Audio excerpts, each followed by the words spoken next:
partir de la segunda mitad del siglo XIX, en Venezuela penetra una corriente filosófica muy importante que tenía gran auge en Europa, ya denominada positivismo.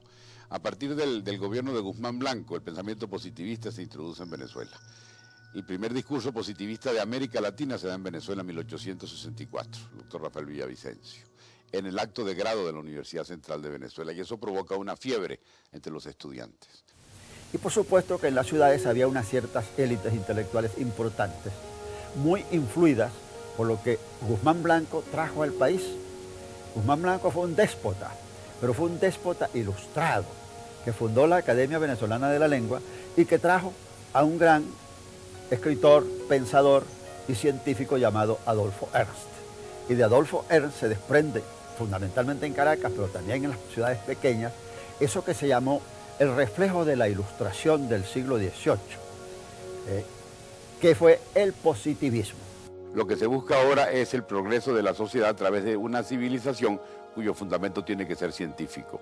La clave del positivismo es ver para prever, es decir, mirar directamente los fenómenos para someterlos a investigación como si se tratara de microbios, utilizando los mismos procedimientos que se utilizan en el laboratorio para las ciencias físicas y naturales. El positivismo llegó cuando tenía que llegar.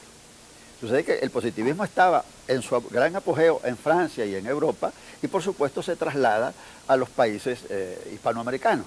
En esa escena, en ese ambiente, es bien probable que florezca cualquier tipo de iniciativa que le permita ver a los demás que Venezuela está progresando. Es decir, vamos a hacer edificios modernos como los que hace Guzmán, vamos a hacer ferrocarriles, pero vamos también a rendirle culto al doctor Racetti, al doctor Alvarado y a aquellos sabios científicos, al doctor Rangel, que están en el laboratorio con un microscopio haciendo cosas, aportando cosas para el progreso de la sociedad venezolana.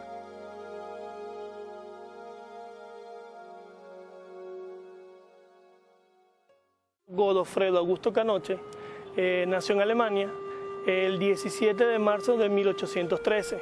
Estudió medicina en Alemania y para 1845, en junio exactamente de 1845, hace su reválida de médico aquí en Venezuela y empieza a trabajar ya públicamente con venezolanos. El doctor Canoche es llamado como médico cirujano del Hospital San Juan de Dios, que era el hospital militar de la época. Y se le determinó para reorganizar otra vez el hospital, ya que durante mucho tiempo estuvo abandonado. Una de las grandes mentiras que se dice por allí es que el doctor Canoche fue el fundador. No, originalmente fue el refundador, ya que el hospital existía desde 1720. Desde allí donde él empieza a reorganizar y a trabajar en el Hospital San Juan de Dios, creada la refundación desde 1862, que se encontraría ahorita en la cuadrícula que se encuentra la iglesia y al lado se encuentra el hospital, que ahorita es la Escuela La Guaira. El hospital dejó de funcionar como hospital para los años de 1950 con la creación del Seguro Social de La Guaira. Para finales de 1854 comienza una epidemia de cólera en Venezuela, en la cual deja una gran mortandad de personas. Aquí en La Guaira empieza a afectarse a finales de agosto-septiembre y empieza desde 1854 y empieza la epidemia a culminar a finales de 1855. El sector Cruz Verde, porque donde ocurrió una gran mortandad de cólera, colocaban una cruz verde para decir que el lugar había sido abastado por el cólera.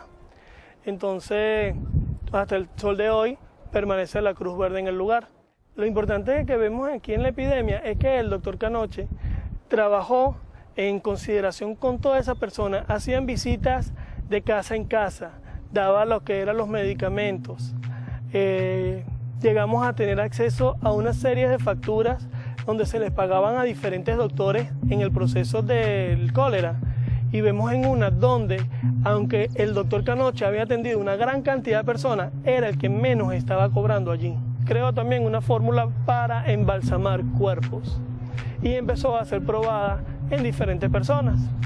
Una de ellas, la que se hizo públicamente y es el primer embalsamamiento realizado en Venezuela, que se tenga noticia, fue el del prócer Tomás Lander. Y lo tenían allí como una cosa curiosa en exhibición. Por cierto, esa momia está, el cadáver de Lander está en el Panteón Nacional, de manera que hay una momia en el panteón, algo así como faraónico, como consecuencia de Canoche. La gente veía aquello con la mayor naturalidad. Lo tenían en una ventana, en la puerta de su casa, a la orilla de la calle, y la gente veía a Lander sentado en su escritorio en la actitud de escribir. Y allí comienza la fama de Canoche, no solo porque fuese momificador, sino por el hecho de que momificó el cadáver o los restos de Tomás Lander, que era una figura sumamente importante entonces. Yo creo que el punto radica en el hecho de que después de esa momificación estelar que fue la de Tomás Lander, no se vio como algo ilícito que se continuara ese procedimiento y que el doctor Canoche pudiera hacer sin ninguna represión ese tipo de trabajo. Realmente es lo que llegaba a ser una gran incisión en la yugular, y a través de una serie de mangueras y por gravedad y presión generaba el cambio de la solución de la fórmula por la sangre.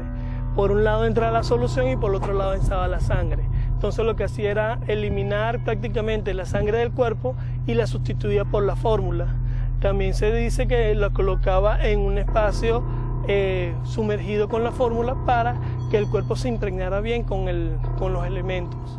Embalsamó a su hija, Ana Canoche, embalsamó a su yerno, que es Henry Müller, a su hermano, que es Willem Canoch, también embalsamó unos perros.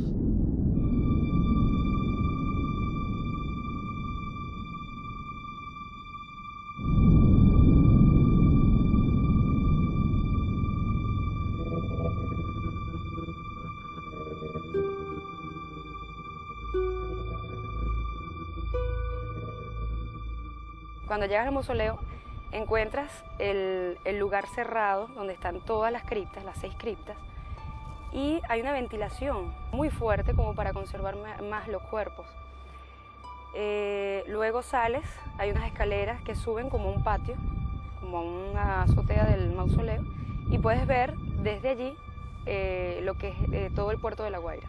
Luego de allí, a unos 100 metros más o menos, está la casa de Canoche, o lo que era la casa de Canoche, y al lado, o antes de entrando a la casa de Canoche, está el laboratorio donde él trabajaba su cuerpo. El doctor Canoche tenía embalsamado allí a sus familiares, y eso se da porque para la época de 1840 en adelante, o antes, en la época de la colonia, los extranjeros no podían ser enterrados en los cementerios católicos, porque según se decía que tenían otras religiones, anglicanos, protestantes. Y allí la situación de que obligó a diferentes personas a crear, uno, en sus haciendas, los pudientes, mantener cementerios privados. Y otros, los que no tenían, los menos pudientes, lo enterraban a las veras del camino, o si no, prácticamente eran lanzados al mar. Es allí donde Sir Robert Kerporte, en Caracas, se reúne y crea un cementerio de extranjeros. Primero fue de ingleses, después fue llamado de extranjeros, y después sale también que se crea un cementerio de alemanes. Para 1852 se crea el cementerio de los extranjeros de La Guaira, donde todas estas personas extranjeras o personas de otros cultos podían ser enterrados allí. El primer persona fue enterrada desde 1852 y el cementerio cerró en 1989. Allí el doctor Canoche certificaba los cuerpos que iban a entrar al cementerio, y por libros antiguos que tienen, los libros de actas de enterramiento, el doctor Canoche estuvo muy activo durante muchísimos años en la actividad de La Guaira. A través de diferentes permisos conseguía que las personas que morían en el Hospital San Juan de Dios y que no eran reclamados sus cuerpos, él podía tomar posesión para seguir sus investigaciones científicas. Entonces, para evitar sospechas en el pueblo, los cuerpos eran colocados a lomo de burro y eran llevados en horas de la noche hacia su posesión en Buenavista. El doctor Canoche muere el 2 de enero de 1901 en su posesión Buenavista, arriba a la falda de Picacho en el sector Caricari. Su cuerpo fue embalsamado por la enfermera Amalie Weisman y fue embalsamado y colocado en el nicho que le pertenecía en el mausoleo. todo el mundo a la hora de Canoche habla de los muertos, habla de las momias, pero no toma en cuenta que fue un médico dedicado a su vocación de servicio. Una persona grande, dedicada a vanagloriar lo que es la vida, y directamente todos sus trabajos se dedicaron directamente a la vida. El común de la gente no conoce a Canoche. Entonces, ¿de qué se trataría? De que se conociera, porque aquí hay toda una mitología en relación con los personajes dignos de atención. La gente conoce a los militares, la gente puede conocer a Guzmán y al general Gómez y a todos los caudillos y a todos los protagonistas de las matachinas, por supuesto que a Bolívar y a Páez y a Miranda. Pero estos personajes letrados, escritores, profesionales de artes liberales, como sería el caso de Canoche, no forman parte de la consideración de la sociedad. Están en un segundo, en un cuarto, en un quinto plano. Vamos a sacarlos para que se sepa cómo convivieron con nosotros y cómo formaron parte de nuestra vida y la fueron haciendo. No fue ningún héroe, no le debemos ninguna batalla, ninguna muerte, ninguna proclama, ningún discurso encendido. Qué bueno que no le debemos nada de eso. Le debemos otro aporte que no tiene que ver con lo pintoresco. Esto es bien importante, que esto no es una situación pintoresca. Son cosas que se están dando en silencio y frente a las cuales la sociedad se acopla también en silencio, para ir construyendo una manera de vivir.